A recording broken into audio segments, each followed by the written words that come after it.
Are you better off today than you were 4 years ago? Americans asked themselves in 1892 when they had to decide for the first time between a president and a former president. Let's go back and find out how Grover Cleveland became the White House's first comeback kid. Born Stephen Grover Cleveland to Anne and Reverend Richard Cleveland on March 18, 1837, in a house belonging to the church his father ministered in Caldwell, New Jersey. You can still tour it today. The Cleveland family had deep roots in America, first of them arriving 15 years after the Mayflower. They were distant relatives to the namesake of Cleveland, Ohio. Grover's great-grandfather fought in the Revolutionary War's famous Battle of Bunker Hill. Grover spent his boyhood in the modest towns of Fayetteville and Clinton in central New York, where his neighbors described him as full of fun, inclined to play pranks, and fond of outdoor sports. A man's man in the making, it seems. Grover was just 16 when his father died. Setting college dreams aside, Grover went to work to help support his family. He worked with his older brother in New York City as a teacher at a blind school for a time. He then went to Buffalo to do clerical work for his uncle, Lewis F. Allen, an important man who introduced him around town. He soon joined a major law firm as a clerk, studied law on his own, and was admitted to the bar in 1859 at age 22. The Civil War raging by the time his legal career took off, Cleveland was serving as assistant district attorney for Erie County when he paid $300 to substitute out of the draft, as was a common option if you could afford it. He quickly developed a reputation as a hard-working lawyer, presenting his arguments from memory before judge and jury.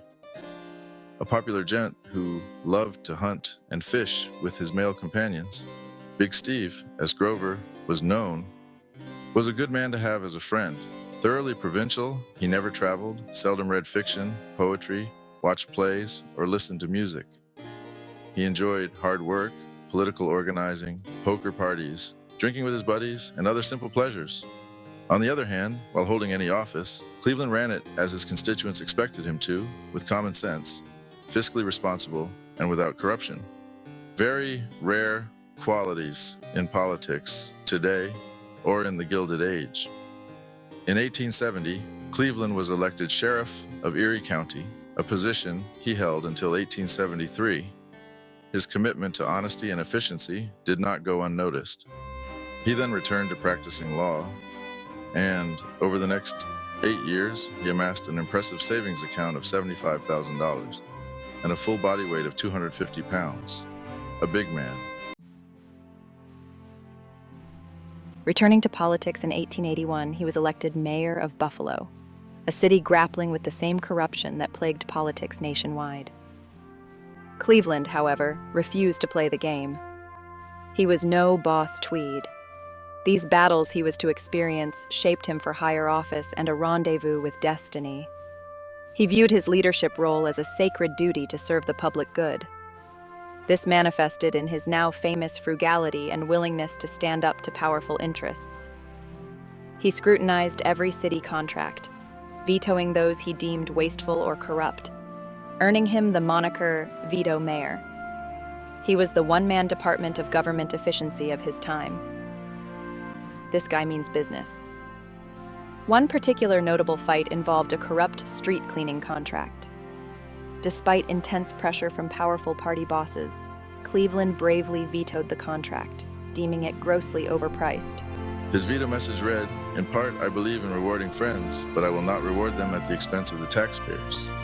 This unwavering and unusual stance, while angering political allies, resonated with the public, who admired his courage and integrity. Cleveland's unique reputation extended beyond financial matters. He was equally adamant about upholding the law, regardless of social standing. When a group of wealthy citizens requested that he ignore their violations of the city's Sunday blue laws, he refused. "Laws are made to be enforced," he declared. "I will enforce them equally, without fear or favor." These principles, applied consistently, made him a popular figure, not just in Buffalo, but across New York State. He was seen as a beacon of hope in an era of political cynicism, graft, and corruption. A man who could not be bought or swayed. His commitment to anti-corruption and taxpayers made him lots of enemies in politics. Some things never change.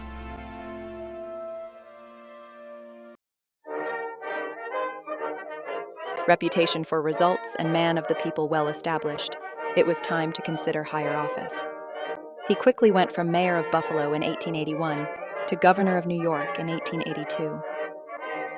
When 1884 rolled around, he was an obvious choice to be nominated to run for president. His work as an incorruptible, straight-shooting reformer with nerves of steel carried him straight to the White House as the 22nd President of the United States and the first Democrat to hold the office since the Civil War. The people wanted change, and Cleveland was their man. He entered the White House determined to bring his brand of honest government to the highest office. He delivered his inaugural addresses without notes, something no president had ever done before. One of the few presidents to take office as a bachelor, his wedding became a national sensation. Cleveland married Frances Folsom, the beautiful daughter of his former law partner, in the White House in 1886. Apparently, he was quite the Romeo with a quill, as his love letters have survived. Frances was just 21 years old, making her the youngest First Lady in American history, and very popular. Frances quickly became a beloved figure, enhancing her husband's popularity. The love story of Beauty and the Beast of Buffalo enhanced Mr. Grumpy's image, captured the imagination, akin to perhaps Ron and Nancy Reagan. Hollywood, are you listening? The wedding was a significant event. The ceremony took place in the Blue Room of the White House, attended by close family and friends. Frances wore a beautiful ivory satin gown, and the couple's union was celebrated with great joy. Their marriage brought a sense of warmth and normalcy to the White House, endearing the Clevelands to the American public. Frances played a crucial role in Cleveland's presidency, providing support and charm that complemented his stern public image. Together, they navigated the complexities of public life, leaving a lasting legacy on the American presidency. Despite a successful first term, marked by reform and a popular marriage, Grover Cleveland's unwavering commitment to principle would also contribute to his downfall. The issue that ultimately led to his defeat to Benjamin Harrison in the 1888 election was a debate on tariffs. Before the income tax, this was largely how the government was funded. Taxes on imported goods every country uses to control the flow and raise revenue. Like any other taxes, there are lots of opinions and special interests. Cleveland wanted to do what he believed was best for the American people. The Treasury was flush with cash, and though tariffs protected certain industries and employers, the current tariffs raised the cost of living needlessly on all Americans. The president believed that it was time to lower them and give the people a break on prices, which is good for the economy. Cleveland sought to rein them in, while Benjamin Harrison and his corporate backers wanted them raised, and they and their big money worked to change public opinion. Cleveland's unwavering opposition to current tariffs was used to slander him, as in the pocket of European business and other attacks. Grover, however, believed that too much money just sitting in the public treasury would slow the American economy, and he was too fiscally responsible to just go spend it. That's not a situation we can relate to in the 20th and 21st century. His opponents stated, "We fully support the American system of protection through tariffs. President Cleveland and his party serve the interests of Europe. We would see all other taxes ended before we surrender any part of the protective tariff system." The businessmen the tariffs benefited gave millions of dollars to the Harrison campaign. They also put pressure on the people who worked for them, saying if Cleveland were re-elected, there might be no more jobs. Thus, the 1888 presidential election basically became a referendum on the tariff issue via DC establishment, big business, and the media. Benjamin Harrison's family was established and no stranger to Washington, being the grandson of the 9th president, Old Tippecanoe William Henry Harrison, who himself was the son of a founding father. Cleveland was more of a populist reformer from the outside who ran vigorously on his platform, however. His message was drowned out by the well-funded campaign by Harrison's rich backers. This was the Gilded Age, and these guys were powerful. Imagine if today Billionaires, tech companies, media, and DC establishment were all working together to fight your re-election. You might have a hard time overcoming that cabal. In the end, Cleveland lost to Harrison in a close contest, though he did still win the popular vote. Unlike fiscally conservative Cleveland, Harrison was a tariff and spender, so to speak. He wanted to reduce the government surplus also, but by making it rain. He and Congress unlocked the new achievement of passing $1 billion in spending with a spree. Meanwhile, Grover Cleveland had mixed feelings about his defeat.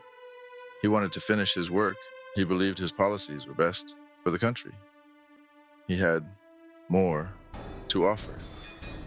He said he was not sorry that he had made tariffs the major issue in the campaign. "I do not regret it," he said. "It is better to be defeated battling for an honest idea than to win by a cowardly trick."